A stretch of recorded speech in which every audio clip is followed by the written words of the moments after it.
కొన్నిసార్లు మనం మర్చిపోతుంటామండి. దేవుడు మనకి తోడుగా ఉన్నాడని మర్చిపోతాం.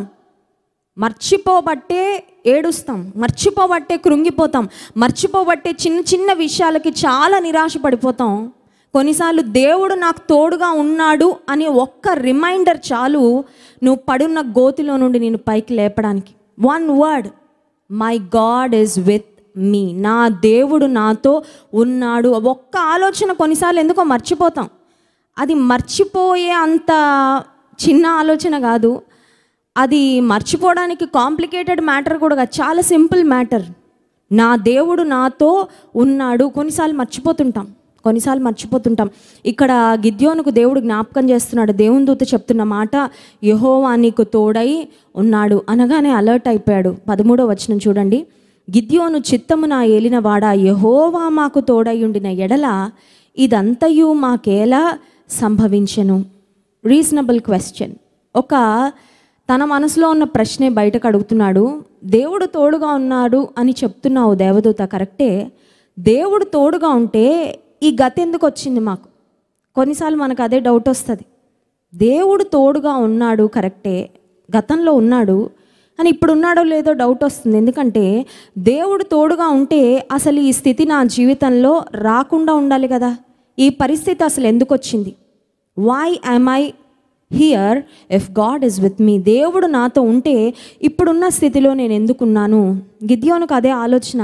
దేవుడు మాకు తోడుగా ఉంటే ఇదంతయు మాకు ఎలా సంభవించిన. తర్వాత మాట చూడండి. యెహోవా ఐగుప్తులో నుండి మమ్మను రప్పించనని చెప్పుచు మా పితరులు మాకు వివరించిన ఆయన అద్భుత కార్యములన్నీ ఏమాయను. అద్భుతాలు ఒకప్పుడు జరిగాయండి, నా జీవితంలోనే జరిగాయి, మా జీవితంలోనే జరిగాయి. కానీ ఇప్పుడు ఎందుకో జరగట్లేదు. అందుకనే మాకు డౌట్ వస్తుంది, దేవుడు మాతో ఉన్నాడా లేదా. కొన్నిసార్లు మన ఆలోచన విధానం కూడా అలాగే ఉంటుంది. ఒకప్పుడు చేశాడండి దేవుడు అద్భుతాలు. నా భర్త విషయంలో చేశాడు, మా కుటుంబంలో చేశాడు, లేకపోతే నా పిల్లల విషయంలో చేశాడు, నా విషయంలో చేశాడు. కానీ ఎందుకో ఈ మధ్యకాలంలో అసలు ఏ అద్భుతం జరగలేదు. ఇప్పుడు నా పరిస్థితి ఎలా ఉందంటే దిక్కుమాలిన పరిస్థితిలా ఉంది. సింపుల్గా చెప్పాలంటే అసలు దేవుడు నాతో ఉంటే నాకు ఈ స్థితి ఎందుకు వస్తుంది అనే ఆలోచన వస్తుందండి. ఇంకో మాట కూడా అంటున్నాడు చూడండి గిద్యోను. మిద్యానీయుల చేతికి యెహోవా మమ్మను విడిచిపెట్టి మిద్యానీయుల చేతికి మమ్మను అప్పగించనని అతనితో చెప్పెను. ఇందాక కూడా మనం చూసాం కదా, దేవుడు మిద్యానీయుల చేతికి ఇశ్రాయేలీయులను అప్పగించాడు. అంటే శ్రమల గుండా వెళ్ళడానికి దేవుడు పర్మిషన్ ఇచ్చాడు. శ్రమల గుండా వెళ్ళకుండా ఆపగలడు, కానీ కొన్నిసార్లు దేవుడు పర్మిషన్ ఇస్తాడు. శ్రమలు ఆయన పంపించడు, కానీ శ్రమలను కొన్నిసార్లు అనుమతిస్తాడు మన జీవితంలో. మన మంచి కొరకే, మన మేలు కొరకే, మన శ్రేయస్సు కొరకే, మన ఆత్మీయ ఎదుగుదల కొరకే, మనం దేవుని మీద ఆధారపడుట కొరకే. ఇక్కడ గిద్యోను అంటున్నాడు, దేవుడు మమ్మల్ని విడిచిపెట్టాడు. God has left us. దేవుని దూత నువ్వు బాగానే చెప్తున్నావు, దేవుడు మాకు యెహోవా నీకు తోడై ఉన్నాడని. మంచి మాట, అది నాకు ధైర్యం ఇస్తున్న మాటే. కానీ నా పరిస్థితులు చూస్తుంటే మాత్రం దేవుడు మమ్మల్ని అలా విడిచిపెట్టేసినట్లుగా ఉంది. శత్రువులు ఊరికే మా మీదకి వచ్చి పడుతున్నారు. ఒక మాట ఉంటుంది చూడండి, 3వ వచనం చివరి భాగంలో, మిడతల దండంత విస్తారముగా వారి మీదకి వచ్చి. మిద్యానీయులు ఇశ్రాయేలీల మీదకి మిడతల దండంట. మిడతల దండంటే innumerable, too many to count, లెక్క పెట్టడానికి కూడా మించిన సైన్యం. మిడతల దండులాగా ఒక సైన్యంలా మా మీద వచ్చి పడుతున్నారు. నిస్సహాయ స్థితిలో ఉన్నాము. దేవుడు మాకు తోడుగా ఉంటే ఈ పరిస్థితి అంతా మాకెందుకు వచ్చింది? ఆ తర్వాత దేవుడు చెప్తున్న మాట చూడండి, 14వ వచనం. అంతటా యెహోవా అతని తట్టు తిరిగి బలము తెచ్చుకొని వెళ్ళి మిద్యానీయుల చేతిలో నుండి ఇశ్రాయేలీయులను రక్షింపుము, నిన్ను పంపిన వాడను నేనే. దేవుని దూత చెప్తున్న మాట, బలం తెచ్చుకో, రీగెయిన్ యువర్ స్ట్రెంగ్త్. పరాక్రమం గల బలాఢ్యుడా అంటే దేవుడు చెప్పాడంటే ఆ బలం ఈయన లోపల ఉందా లేకపోతే ఇంకెక్కడైనా ఉందా అండి? ఇతని లోపలే ఉంది.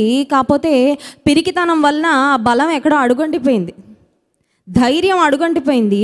ఇప్పుడు దేవుని దూత చెప్తున్న మాట, దేవుడు చెప్తున్న మాట, తెచ్చుకో, రీగెయిన్ యువర్ స్ట్రెంగ్త్. కొన్నిసార్లు అపవాది భయపడుతున్న కొలది భయపెట్టి కొంతమందిని ఎలా చేసేస్తాడంటే పిరికి పందల్లా తయారు చేసి పడేస్తాడు. ప్రతిదానికి భయమే, ప్రతిదానికి కలవరం. వస్తే రాని, శ్రమలు రాని, ఐ డోంట్ కేర్. నా దేవుడు నాతో ఉన్నంతకాలం భయపడను, నేను దేనికి భయపడను. కొంతమందికి ప్రార్థన చేయాలంటే భయం అండి. ఆ ప్రార్థన చేస్తే శ్రమలు వస్తాయి, ఆ ప్రార్థన చేస్తే శ్రమల్లో జయం వస్తుంది. కొంతమందికి బాప్తీసం తీసుకోవాలంటే భయం. వాయ్?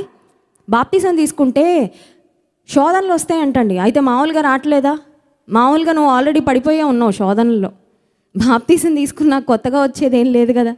బాప్తీసం తీసుకుంటే శోధనలు వస్తాయి మామూలుగా వచ్చినట్లే. కానీ బాప్తీసం తీసుకున్న తర్వాత పరిశుద్ధాత్మ దేవుడు నీలో ఉండి నిన్ను నడిపిస్తూ ఇంద్రియ నిగ్రహాన్ని నీకు ఇస్తూ ప్రతి శోధనను జయించడానికి నీకు శక్తినిస్తాడు. Why fear? Why are you afraid?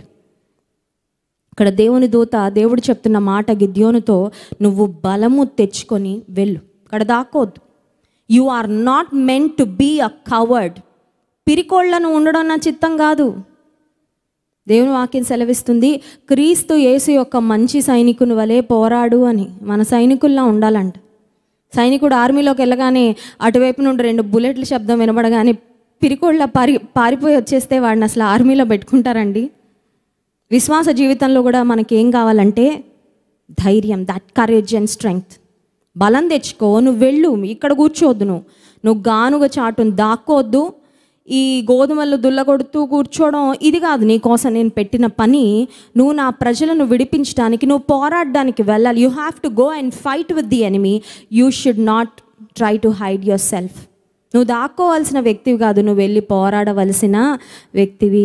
నేను few days back I remember fight or flight అనే ఒక షార్ట్ మెసేజ్ చెప్పాను.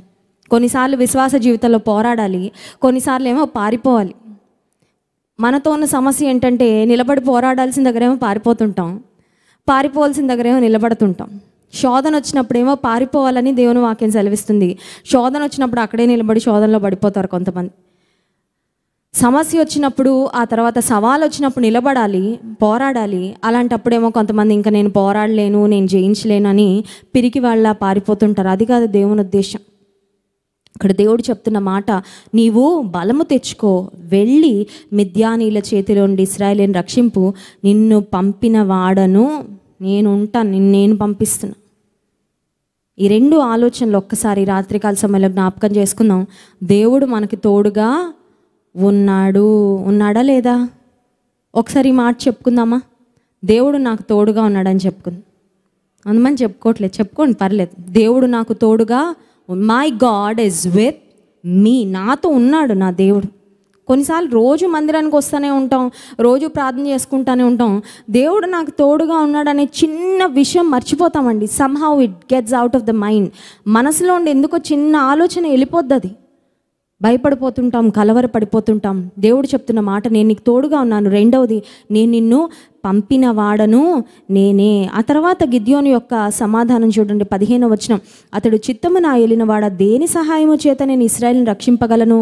నా కుటుంబం మనష్య గోత్రంలో ఎన్నికలేనిదే, నా పితరుల కుటుంబంలో నేను కనిష్ఠుడనై ఉన్నానని ఆయనతో చెప్పెను. సాకులు, నేను పంపిస్తాను, నీకు నేను తోడుగా ఉన్నానంటే నాకు ఇది నాకు అది అని మోషే ఎలా సాకులు చెప్పాడో, ఇక్కడ గిద్యోను కూడా అలా సాకులు చెప్తుంటే మళ్ళీ దేవుడు మాట్లాడుతున్న మాట 16వ వచనం. నేను నీకు తోడయుందును గనుక ఒకే మనుష్యుని హతము చేసినట్లు మిద్యానీలను నీవు హతము చేయదు అని సెలవిచ్చెను. హల్లెలూయా. మిద్యానీయులు ఇశ్రాయేలు మీదకి ఎలా వచ్చారంటే మిడతల దండులా వచ్చారని చూసాం. మిడతల దండ ఎలా ఉంటుందండి? ఒకసారి నాకు మిడతల దండ ఎక్స్పీరియన్స్ అయింది. అంటే మొన్న వచ్చిన మిడతల దండ కాదండి, అంత ధైర్యం లేదు నాకు. మిడతలు అంటే మహా భయం. మిడతలు అంటే మరి మీకు ఎంతమందికి ధైర్యం నాకు తెలియదు, కానీ మన మీటింగ్స్లో, మన క్రూసైడ్స్లో చాలా పెద్ద స్టేజ్ వేస్తాము. పెద్ద స్టేజ్ మీద ఒక్క మిడత వచ్చినా నేను దాన్ని చూస్తూ ఉంటా, ఇది ఎప్పుడు నా మీదకి ఎగురుతుందా అని. ఎందుకంటే ఆ మిడతలు అన్ఎక్స్పెక్టెడ్గా ఉంటాయి కదా, వాటి మూమెంట్స్ ఎక్కడి నుంచో వచ్చి మన మీద పడిపోతూ ఉంటాయి. అది ఎక్కడ వస్తుందో అని చాలా భయం. అయితే మా ప్రశస్త 3వ పాప నా కడుపులో ఉంది. అప్పుడు 8వ నెల 8th మంత్ ప్రెగ్నెన్సీ కలిగి ఉన్నాను. జాన్ వెస్లీ గారు UK ఎక్కడికో వెళ్ళారు సువార్త నిమిత్తం.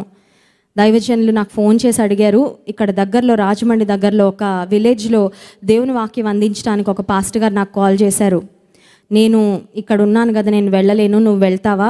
నీకు ఓపిక ఉంటే, శక్తి ఉంటే నువ్వు వెళ్ళు అని చెప్పారు. నేను అన్నాను, నా బిడ్డను కడుపులో పెట్టుకొని నేను సేవ చేస్తే అది నాకు ఇంకా గొప్ప ఆశీర్వాదం, నా బిడ్డకు కూడా ఆశీర్వాదం, నేను ఖచ్చితంగా వెళ్తానని చెప్పాను.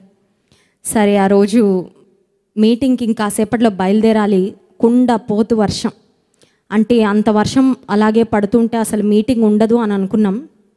ప్రార్థన చేస్తూ వచ్చాం, ప్రభా వాతావరణాన్ని స్వాధీనంలో ఉంచుకొని. ఫోన్ చేస్తే వాళ్ళు అన్నారు, వర్షం పడిందండి కానీ తగ్గిపోయింది, ఇప్పుడు వర్షం లేదని చెప్పారు. రాజమండ్రిలో వర్షం ఉంది, వర్షంలోనే బయలుదేరి వెళ్ళాం. వెళ్ళేసరికి అక్కడ నాకు స్వాగతం పలకడానికి చాలా మిడతలు ఉన్నాయండి స్టేజ్ మీద. అంటే ఆల్రెడీ వర్షం పడి ఆగిందేమో. ఒక ఊరు కొంచెం బయట ఒక గ్రౌండ్లో, చిన్న గ్రౌండ్లో లైట్స్ కట్టి పెట్టారు. ఆ స్టేజ్ మీద నేను కూర్చునే సోఫా మీద మిడతలు ఇలా తుడిచి కూర్చోబెట్టారు నన్ను. ఇంకా నాకు అప్పుడే అర్థమైపోయింది సీన్ ఏమనంటే, ఈరోజు కొంచెం మిడతలతో నేను మేనేజ్ అవ్వాలి అని. సరే, అవి మామూలుగా లేవండి, ఇంత సైజు ఉన్నాయి మిడతలు. మామూలుగా చిన్న మిడతలు అంటేనే కొంచెం ఏదోలా అనిపిస్తుంది, ఇంత సైజు ఉన్నాయి. సరే, ఒకటే ప్రార్థన చేసుకున్నా, ప్రభువా నీ వాక్యం ప్రకటించాలని వచ్చాను. ఇక్కడ కొంతమంది వచ్చారు మీటింగ్లో వాక్యం వినడానికి, ఒక 200 మంది 300 మంది వచ్చి ఉంటారు. వాక్యం చెప్పడానికి మాత్రం ఏ డిస్టర్బెన్స్ అవనీయకు. ఈ మిడతలు నా మీద పడినా నేను పట్టించుకోను, కానీ నీ వాక్యానికి మాత్రం ఎలాంటి డిస్టర్బెన్స్ కానీ ప్రార్థన చేసుకొని, అలాగే మైక్ పట్టుకొని ప్రసంగం మొదలుపెట్టగానే ఎక్కడెక్కడి నుంచో వచ్చి నా తల మీద పడిపోతున్నాయండి. ఎక్కడెక్కడి నుంచో వచ్చి టకీమని నా తల మీద పడుతున్నాయి, నా చీరలోకి వెళ్ళిపోతున్నాయి, నా స్కార్ఫ్లోకి వెళ్ళిపోతున్నాయి.